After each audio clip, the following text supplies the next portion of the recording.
Welcome to Razak School of Government's 5th webinar in 2021, our 18th installment in total.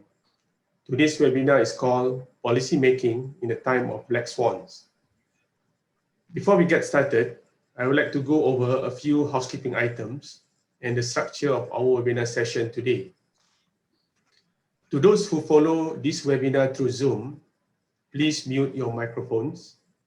We are also broadcasting this webinar live on our Facebook. This webinar session is divided into 3 segments. First, we will begin with key questions posed to our guest speaker. Then, we will answer questions from participants. At any time during the webinar, you may submit your questions to the guest speaker. Just type your questions in the chat and comment section. Please keep your questions short and straightforward. As time allows, we will address as many questions as possible. Lastly, we will wrap up today's webinar session. This webinar is recorded, and you will be able to access this recording via our Facebook and YouTube page.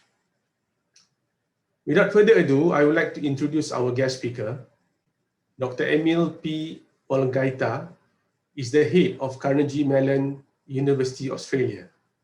Appointed to this position on 1st March 2014, he is concurrently a Distinguished Service Professor of Public Policy and Management. He joined Carnegie Mellon University, Australia in August 2013 as Deputy Executive Director. Before his appointment in Carnegie Mellon University, Australia, Dr. Emil was the unit head of the Central Asia Regional Economic Cooperation Program at the Asian Development Bank.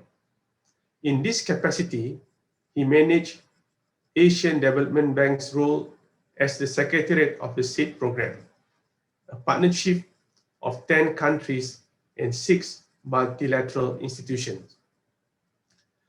Before joining Asian Development Bank, Dr. Emil worked with other international development organizations in various capacities. From 2007 to 2010, he was the director of the Enhancing Government Effectiveness Projects of the United States. He was also the director of the World Bank's Global Distance Learning Program on Governance and Anti-Corruption in the Asia Pacific from 2001 to 2002. Prior to working in international development, Dr. Emil taught in several academic institutions.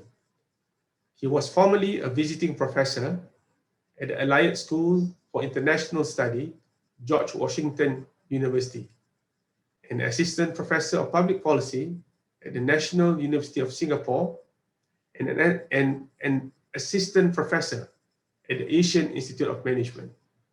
He has written various papers on governance and corruption and is co-editor of Challenging Corruption in Asia, Case Study and a Framework for Action. Dr. Emil received his PhD in Government and International Studies and Master in International Peace Studies from University of Notre Dame, Indiana, USA. Dr. Emil was the guest speaker at RSOG seminar, Smarter Policymaking and Better Governance in March 2015. Dr. Emil, let us get started. The first question to the guest speaker is, what are the new challenges facing policymakers? Dr. Emil, the microphone is yours. Thank you very much, Johari.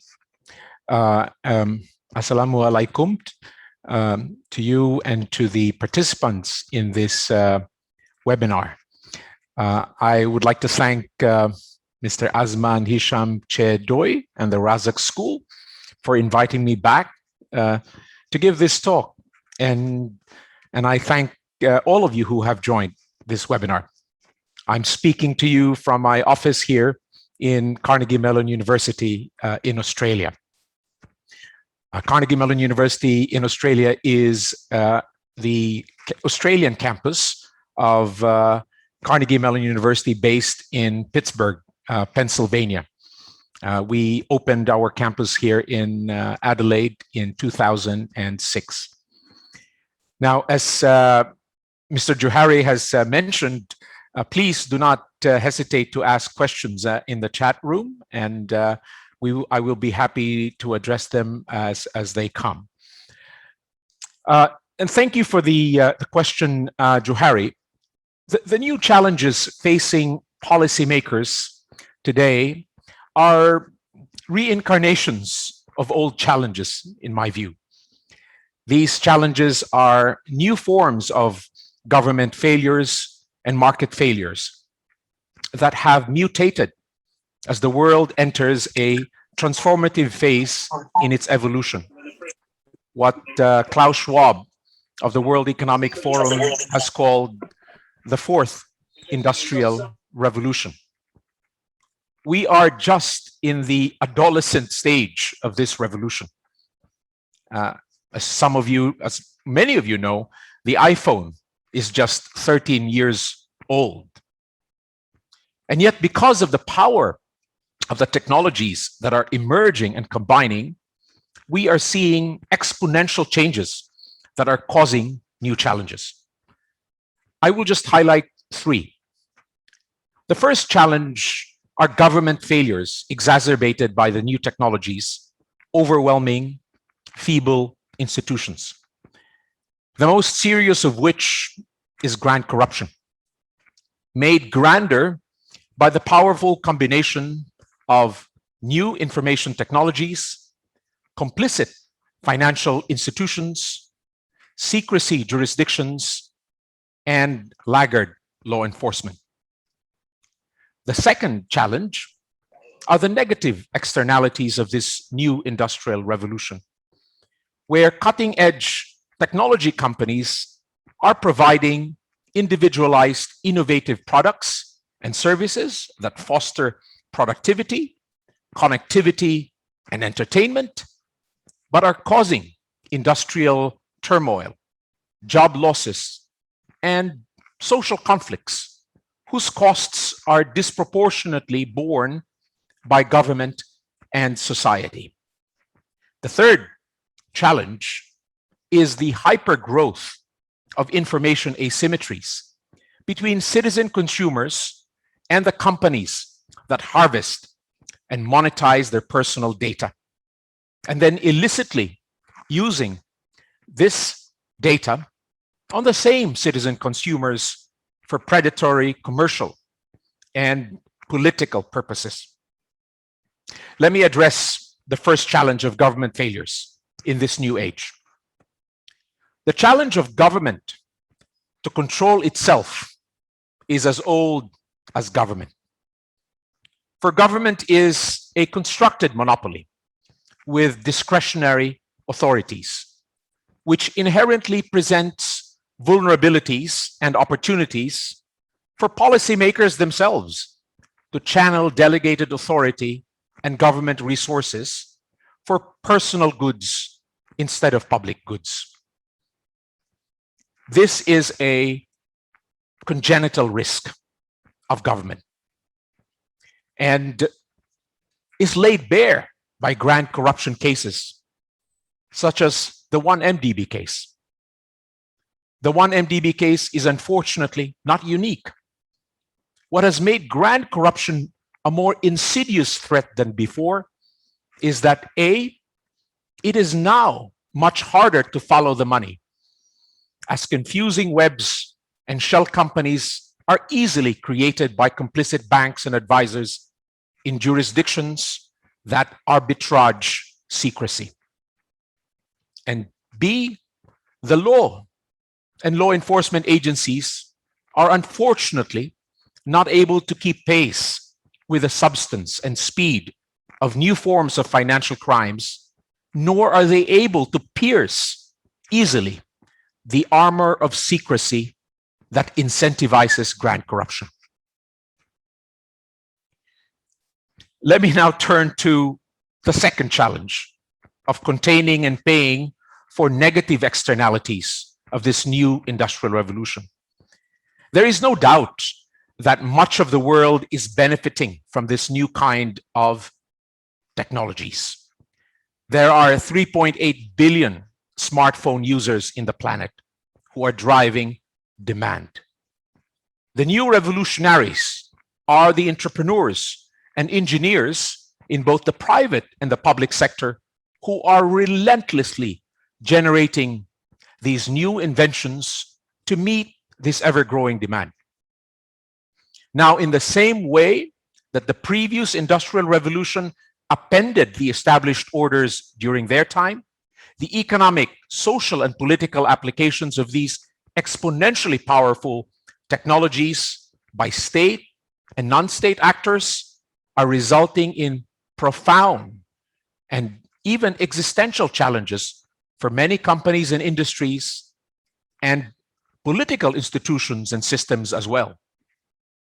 Now, in the first instance, the commercialization of these technologies and their rapid adoption across economies pose serious challenges for policymakers in terms of industrial disruption and labor dislocations, and the growing inequality and consequent conflicts between those with access and knowledge of these technologies and those who do not. In the previous industrial orders, the disruptors enter the market with low-priced substitutes that they continuously improved until they dislodged the incumbent. Today, the disruptors are emerging out of nowhere. Think Netflix, Airbnb, Uber. No? But this is just the tip of the iceberg. In agriculture, robots are on the march. From picking fruits to pulling weeds to fertilizing fields, agbots are replacing humans in farming. In communications, drones and microsatellites will provide Wi-Fi everywhere. And the landline businesses of telecom companies will eventually disappear. In finance, fintech companies are enabling citizens to circumvent traditional banks with apps providing inexpensive and inefficient, or efficient services rather. We can all see this new industrial revolution mercilessly disrupting more and more sectors and demolishing jobs along the way, with the new jobs being created wherever they would be cheaper and more efficient. Now let me turn to the third challenge of correcting the moral hazards and adverse selection problems of the information asymmetries of this new industrial revolution. Ironic, given that this is an information-driven revolution. In her book, Surveillance Capitalism, the sociologist Shoshana Zuboff talks of the new capitalism that is driven by surveillance data, harvested and monetized by technology companies.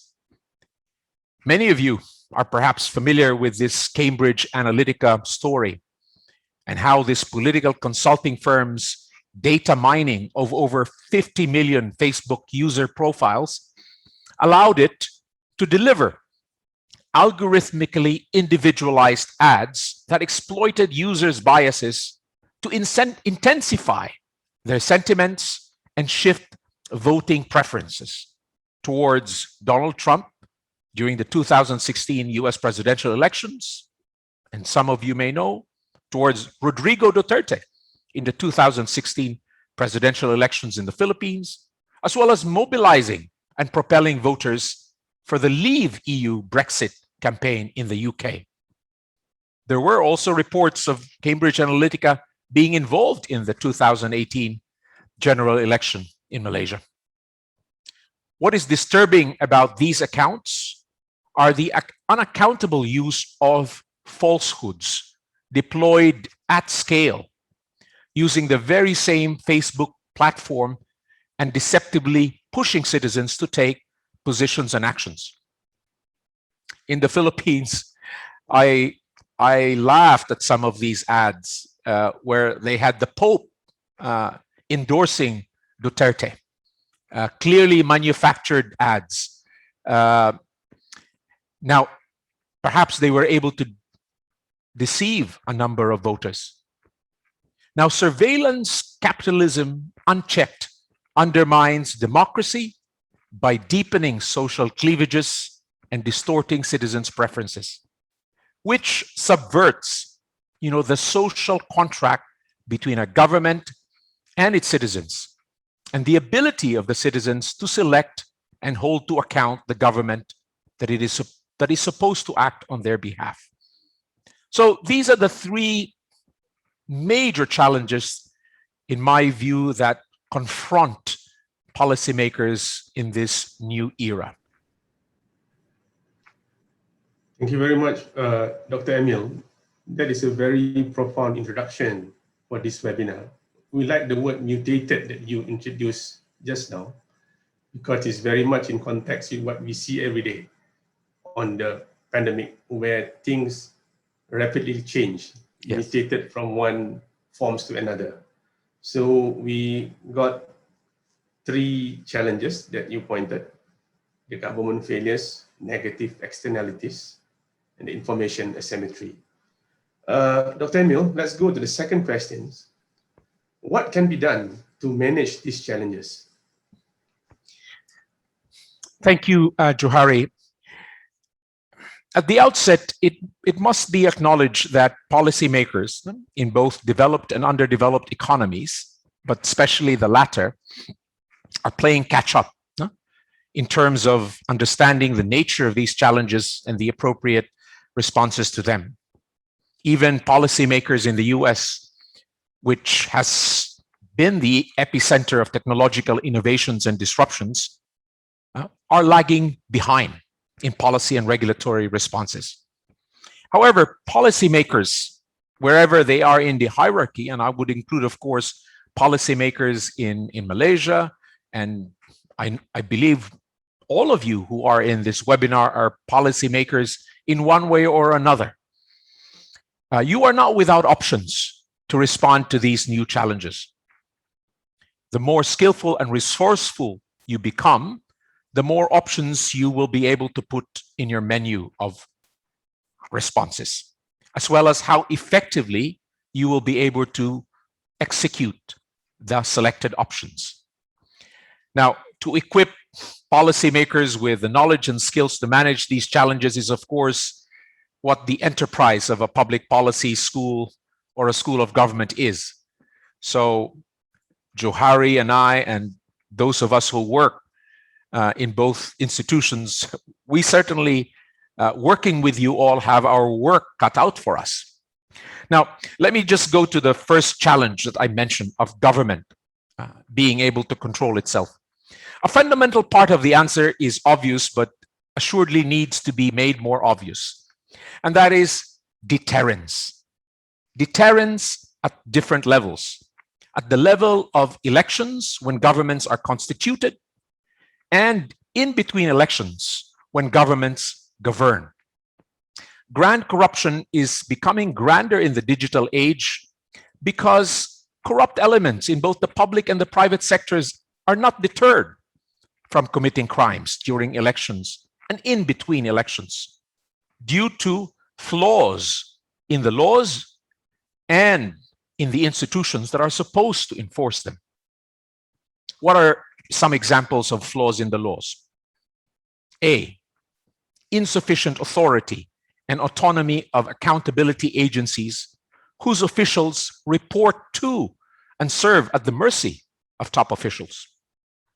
B, lack of an inefficient mutual legal assistance between the jurisdictions to ensure speedy investigations. C, convicted officials who can post bail while they appeal their corruption convictions and can delay their trials.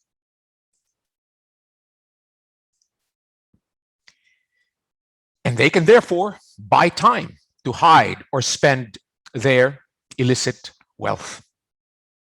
Other countries have avoided these laws. Rather, these flaws in their laws and have been more effective. Another flaw in anti-corruption legislation is the fact that executives of financial institutions are not held criminally liable for being complicit in grand corruption. Goldman Sachs and other banks that helped perpetrate the 1MDB scam were only fined. The fines, while sizable, do not have the same deterrent effect as the threat of imprisonment.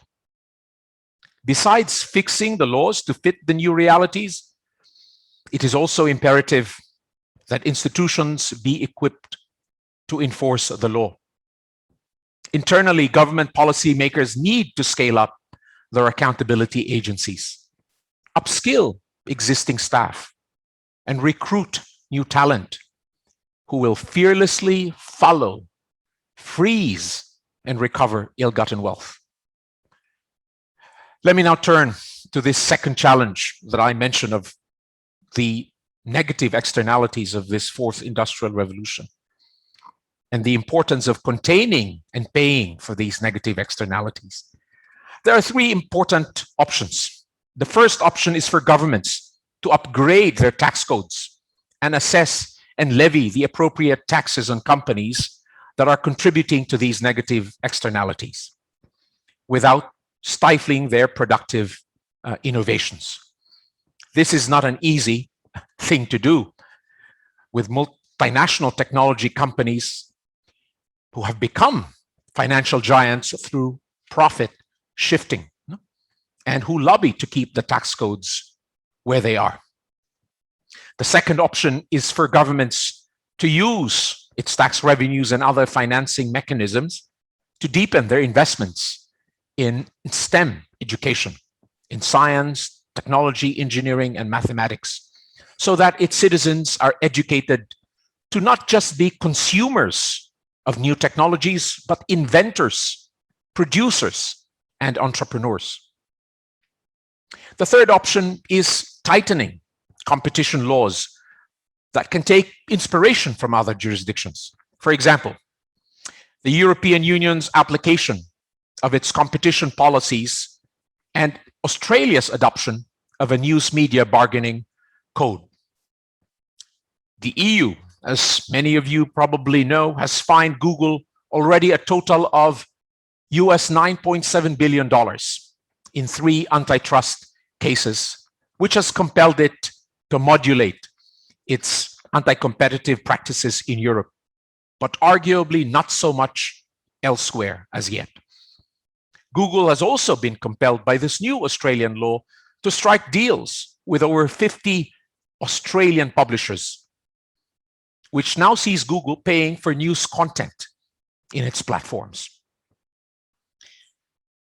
Let me now turn to this third challenge of managing the information asymmetries that are exponentially growing due to social media, the Internet of Things, and the Internet of Services.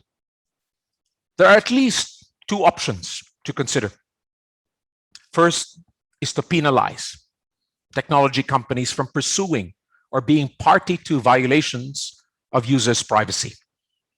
Technology companies that fail to ensure the privacy of their users' data, or worse, allow their data to be used for malicious advertising, need to be sanctioned. Facebook was fined US $5 billion in 2019 by the US Federal Trade Commission for its involvement with Cambridge Analytica in the 2016 US presidential elections. That is a sizable amount. Admittedly, however, only a fraction of Facebook's over $70 billion revenues during that particular year. Now, second option is to consider legislation that social media companies be treated as publishers that are subject to sanctions for what is posted on their platforms, especially if they are patently false, incitements to violence, or racist. This would compel the platforms to spend some of their enormous revenue to regulating themselves better. To let only the users of social media platforms be liable if their posts violate laws is to deny the reality that these platforms encourage the users to behave and think narrowly. Not least is the critical importance of strengthening the institutions of democracy, notably the integrity in the conduct of elections and in the drawing and enforcement of electoral rules and campaign finance, and the strengthening of the rule of law itself. Let me end my comments there, Johari, and invite any questions or comments at this point, or we could go on to the third question. I leave it to your judgment. Thank you, Dr. Emil. What we gather from your second response on how to manage the challenges is that there are a lot of catch-up that need to be done. Catch-up in terms of the legislation, the law, the people, the talent, the skill, and more importantly, the mindset, because it seems that these challenges are far ahead from what we are capable to manage at the moment. So we will take all the questions after the third key question, Dr. Emil, if you don't mind. We go to the third questions. How do policymakers manage uncertainties responsibly? Thank you, Johari. Uncertainties are a certainty in the realm of public policy. Uncertainties for policymakers have naturally only increased as the world has moved from the first to the fourth industrial revolution, with its continuous disruptions and creative destructions rippling through the economic, social, and political spheres. This is actually what I mean by the title of this talk, about policymaking in a time of black swans. Black swans was a term popularized by the scholar, investor Nassim Nicholas Taleb in his book of the same title. And black swans being a metaphor for rare, consequential events that were not anticipated but are explainable. And as the fourth industrial revolution is underway, the metaphor of the black swan, unfortunately, won't fly anymore. They are, as the real black swans that actually thrive in Australia, they are not going to be rare, but frequent. We will be seeing more and more of rare and consequential events as the technologies that are being developed combine and cause more exponential innovations. Now, we may unbundle the uncertainties into economic, social, and political uncertainties, although in reality, these uncertainties are not neatly divided. Now, I can think of three responsible actions that policymakers, all of us who are in this webinar, can take. No? The first is that policymakers need to be more self-aware, that they themselves are as susceptible to cognitive biases, or what the psychologist Daniel Kahneman also calls noise. We are as susceptible to biases and noise as any other person. And among the biases that Kahneman writes is the overconfidence bias of people, of at least some people, having the tendency to be more confident in their own abilities than is reasonable by evidence. Now, the opposite of this is the underconfidence bias, of not being confident in your own abilities despite evidence to the contrary. In many underdeveloped countries, I believe it is the overconfidence bias that grips their policymakers. There is also the technology bias, which is noted by the futurist Roy Amara in what is now known as Amara's law, that people tend to overestimate the effect of a technology in the short run and underestimate the effect in the long run.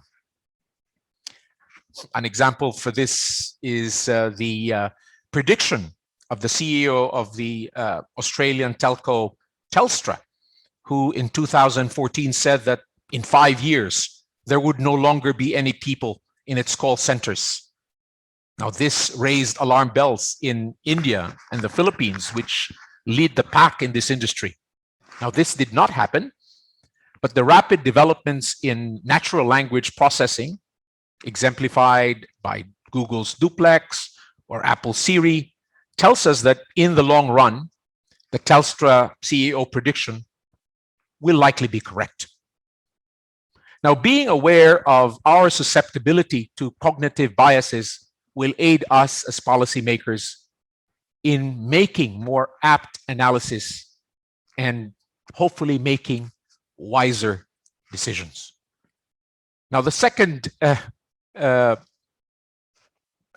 action or recommendation I would say is that policymakers need to continually upskill themselves.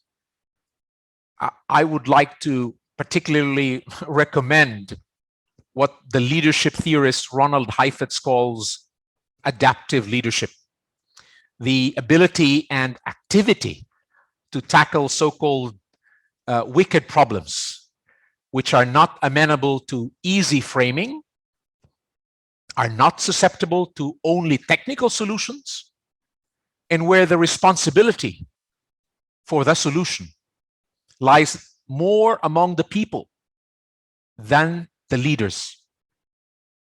Now, this is the kind of leadership that is about showing and speaking truth to both people and power.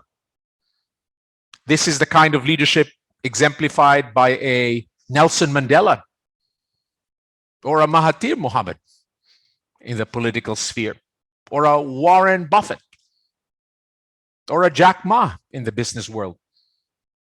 By virtue of their skills and circumstances, some adaptive leaders succeed marvelously, such as Mandela. But others fail or falter, such as what appears to be the case for Jack Ma of Alibaba fame.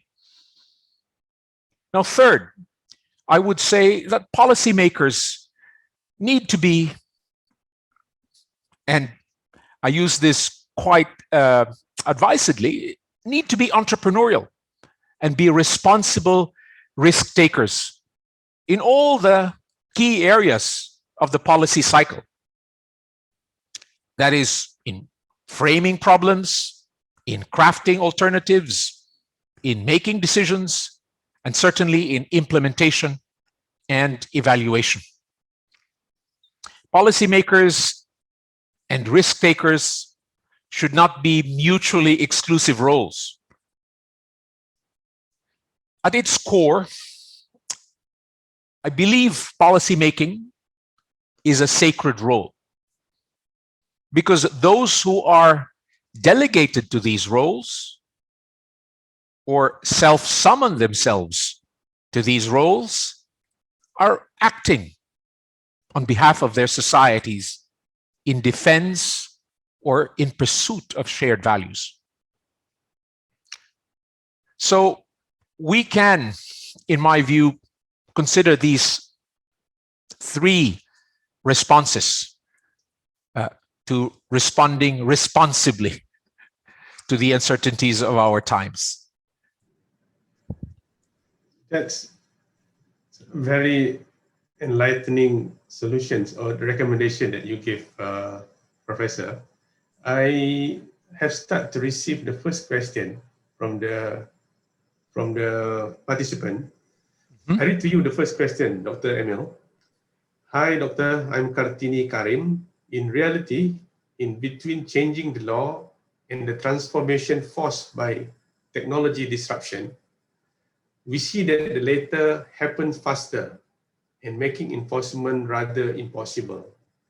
Personally, I still struggle in making the right changes in due time. So what would be your advice, sir?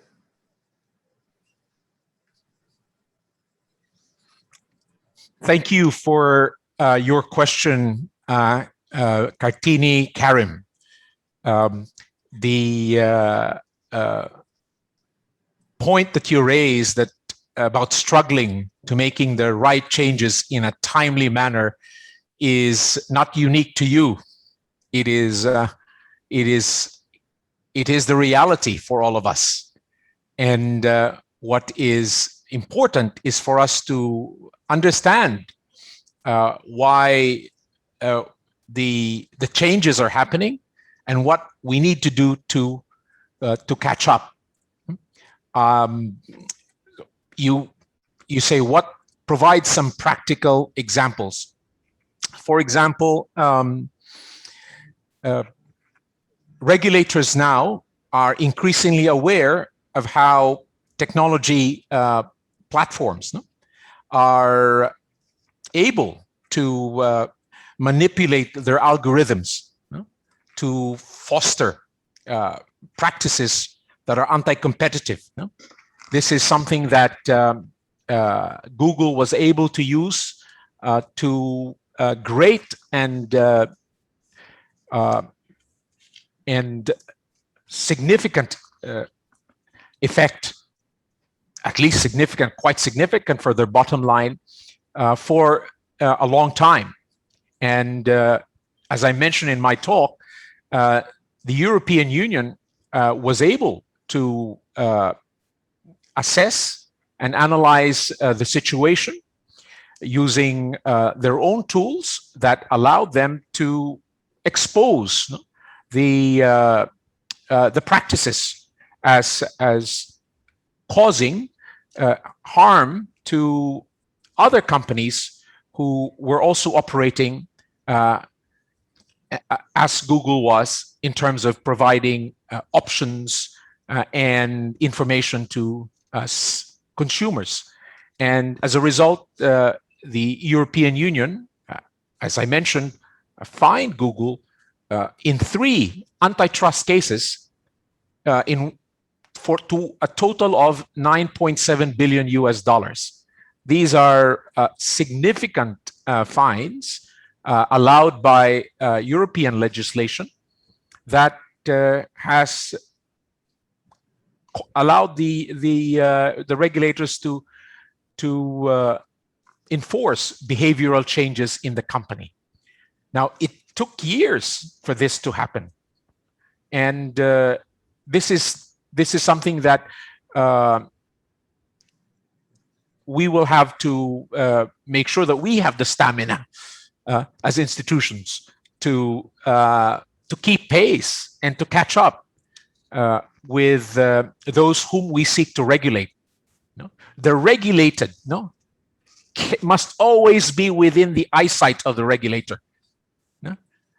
If the regulator is running so fast, if the regulator is running so fast that you can no longer see the regulated, then there is something wrong. So you must bring your telescope or your binoculars so you can see what's going on. Or maybe in this case also maybe even a microscope, because sometimes what they are doing when it comes to these algorithms, you really have to go down into the details, because these are quite obscure or obfuscated practices. I hope that somewhat answers your question, Kartini, in a long-winded way. But Dr. Emil, we will go to the next question, which in a way quite related with the first one. This is from Encik Amin, the Ministry of Youth and Sport. He said that there are arguments that higher wages in the public sector will not prevent corruption. Top officials are still corrupted, even they are paid well. What is your thought on that, Dr. Emil? Thank you very much, Mr. Amin. I think you are quite correct that even with higher wages, corruption will not be deterred if there are no accountability mechanisms that will reduce the vulnerabilities and minimize the opportunities, and at the same time apply swift sanctions when those vulnerabilities and opportunities are being abused. Now, the example that you have mentioned about Singapore is actually quite instructive, because Singapore, as you are quite aware, I'm sure, pays its civil servants among the highest wages in the world, no? And the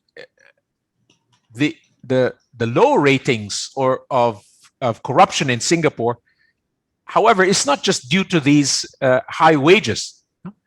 The fact of the matter is that Singapore has a very efficient and effective, and by effective I mean even draconian in their application of sanctions for those who commit acts of corruption. The Corrupt Practices Investigation Bureau is perhaps the most feared agency in Singapore, and for good reason, because they respond to complaints or indications of corruption as swiftly as possible, even within their own ranks. No? And this is something that has happened to the CPIB. And so there needs to be a combination of a suitable wage, a wage that is reflective of market conditions. You might call this a living wage. No? But there must also be an appropriate accountability mechanism. I'm reminded of one official in the old Soviet Union who was asked about why they were very corrupt, and he said, "Well, the government pretends to pay us, and so we pretend to work. We just pretend to work, and they do other things on the side." No, I hope that answers your question a little bit, Mr. Amin. Dr. Emil, can we go back to the 3 suggestions that you gave for policymakers to manage uncertainty in a more responsibly? Mm-hmm. You suggested that self-awareness could be one. Second one is upskilling. Mm-hmm. And the third one to be more entrepreneurial or to be more risk-taking. So how do we train, or how do you inculcate this in policymaker, Dr. Emil? From your experience, is there any techniques that can be used to inculcate all this? Thank you, Johari. Inculcating these recommendations that I have said is, in my view, like learning a new skill, no? Practicing and habituating yourself to the reality that you need to grow, no? Continually grow as a professional and as an individual, and so humility is an unstated corollary to my first recommendation about being more self-aware, no? Having that sense of openness to new knowledge and not being wedded to your own beliefs, no? Because one of the biases that Daniel Kahneman writes is the confirmation bias that talks about how we are often looking at facts only with a view of making them confirm or affirm our existing beliefs, instead of really investigating and interrogating the facts. And so having this sense of openness to and inquisitiveness as well, a healthy skepticism will be vital to having and developing self-awareness. And I think that the other two recommendations that I have, or suggestions I've made about practicing adaptive leadership and being entrepreneurial, these are types of behaviors that are learnable. We can practice adaptive leadership in terms of showing and speaking truth to people in power, when we deal with our colleagues in the office, when we deal with our superiors, when we are able to discuss and show serious matters to them without causing offense, but instead facilitating a shared sense of responsibility and ownership about the problem. The idea of entrepreneurship is something that is said to only really exist in the private sector. I actually beg to disagree that there are actually highly entrepreneurial people in government, but they need to be encouraged. The policymakers need to incentivize public officials to be innovative, to make mistakes, and to shield them from being able to be shamed and prevented from sticking up again, sticking their necks out again. These are, I don't mean to talk about platitudes, but these are really simple ways that we can imbibe to continually improve ourselves, if we are simply open and humble enough about our limitations and what we can learn from the world around us. Anyway, let me stop there, Johari, and I hope that somehow answers your question a little bit, and I'd be happy to answer other questions of others. Dr. Emil, that was an excellent response from you, Doctor. The two keywords that we gather is the humility and openness. We are incomplete and will never be complete. And if we can recognize that limitation, we will always be self-aware. We strive to do better and to improve whatever limitations that we have. Yeah, we will go to a different question from Alia.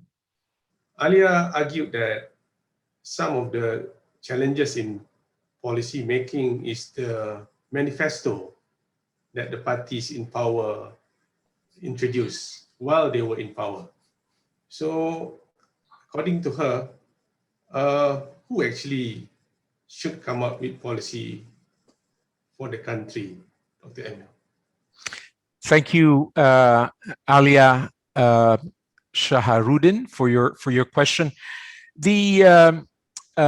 In Malaysia, as you know, being a parliamentary system, the executive and the legislative are in many ways combined, no?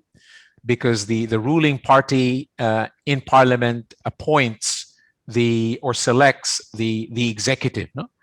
This is, of course, a different case when it comes to presidential democracies, where the executive and the legislative may come from different parties. Now, the legislature makes higher order policies because the legislature passes laws, no? and the executive does not make laws. It can, however, issue policies that have the force of law but doesn't have the endurance of law. So an executive can pass an executive order. However, the executive order of a president or of a prime minister can be overturned easily by the next president or the next prime minister. But that is not necessarily the case with a law. A law is much harder to overturn or amend, no? Because it requires the majority of a parliament or a legislative assembly to do so. So legislators actually make policies that are of a higher order than executives. And ideally, the executive should be following the laws, no? Making sure that the laws are faithfully followed. The executive, however, can exercise discretion in the implementation of the law, depending on the circumstances. But by the nature and role of an executive, the policies that the executive fosters should be one that follows from the laws that are passed by Parliament. I know I'm being a little bit theoretical there, Alia, but I hope that also answers your question to some degree. Dr. Emil, we have a follow-up question. Yes. In regards to law, from Dr. Raymond Maiden. The law that we see is the piecemeal kind of law that's specific to certain country. Mm-hmm. Take, for example, Facebook, where it's being used throughout the world. Do you think we need a global regulatory approach for this kind of big players like Facebook? Unfortunately, we don't have global government yet. and I'm not sure we will ever get there. We have some semblance of global governance in the multilateral institutions we have that have responsibility and jurisdiction in certain sectors, like the WTO for trade, no? But with respect to the technology companies, there are efforts by countries such as those in the OECD to generate common policies among them, such as imposing a digital tax, no? To create uniformity among the different countries, so that the technology companies are not able to easily practice profit shifting, no? Where they actually earn the money in one country, but they book the profits in another country that has a lower tax regime. No? This is, for example, the case of, let's say, Google and Facebook. When it comes to Australia, they pay quite low taxes here in Australia because their ad revenues are booked out of Singapore. No? And so there's one estimate that Google only pays 5.7% of tax on its ad revenues in Australia, while Facebook only pays 1.2% tax, no?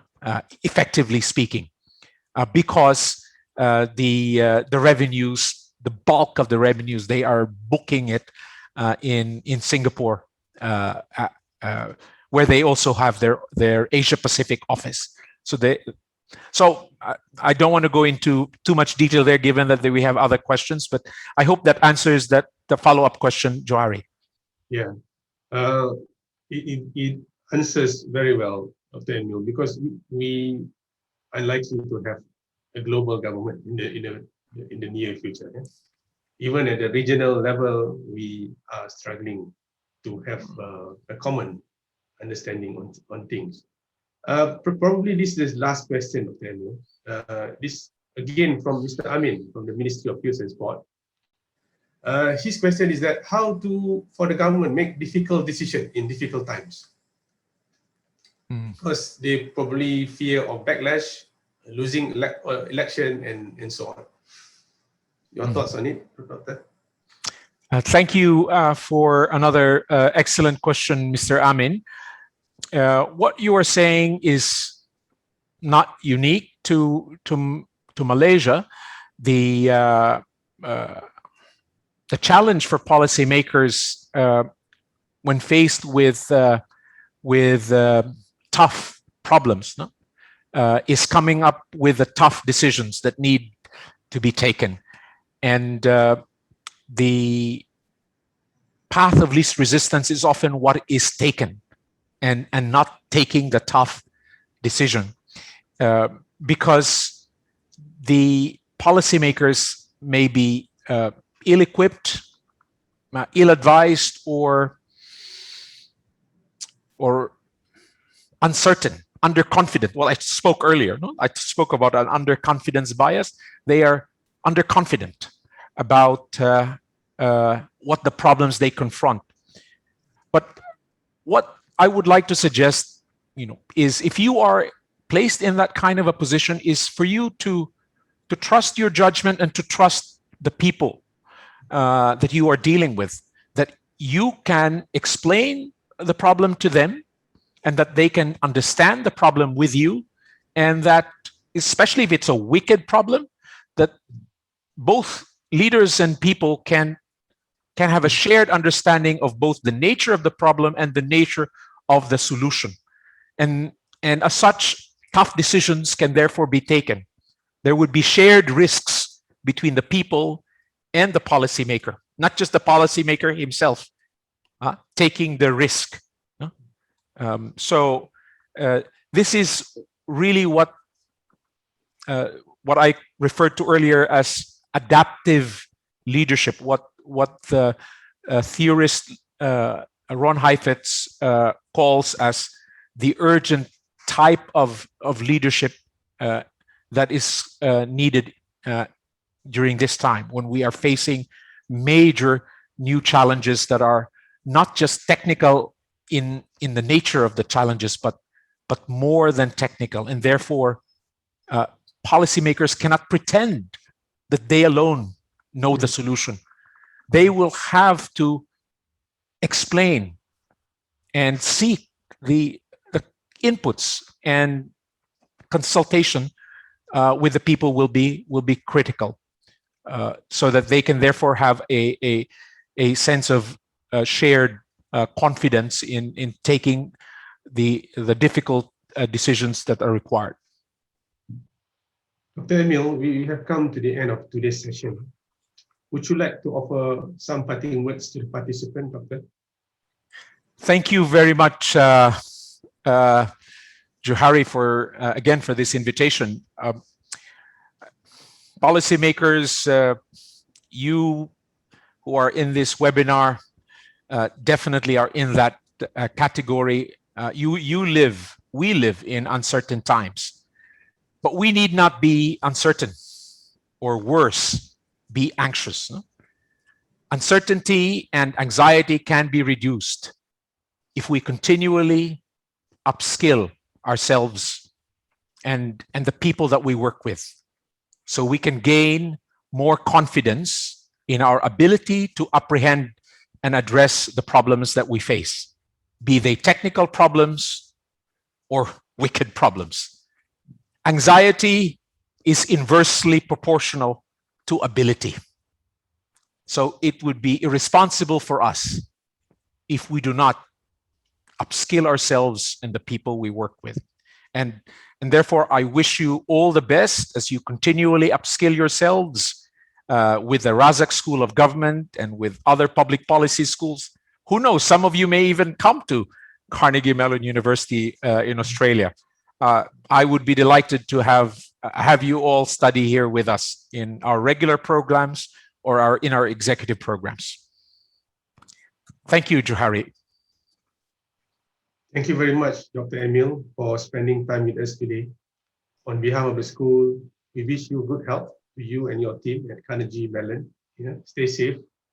We look forward to more collaboration with Carnegie Mellon University in the near future. To all the participants, thank you for taking part. We value your views and feedback. We apologize for any shortcoming. Please follow us on social media for future session. Till we meet again, please take care and stay safe. Thank you. Bye-bye, Dr. Emil. Terima kasih, Johari. Terima kasih.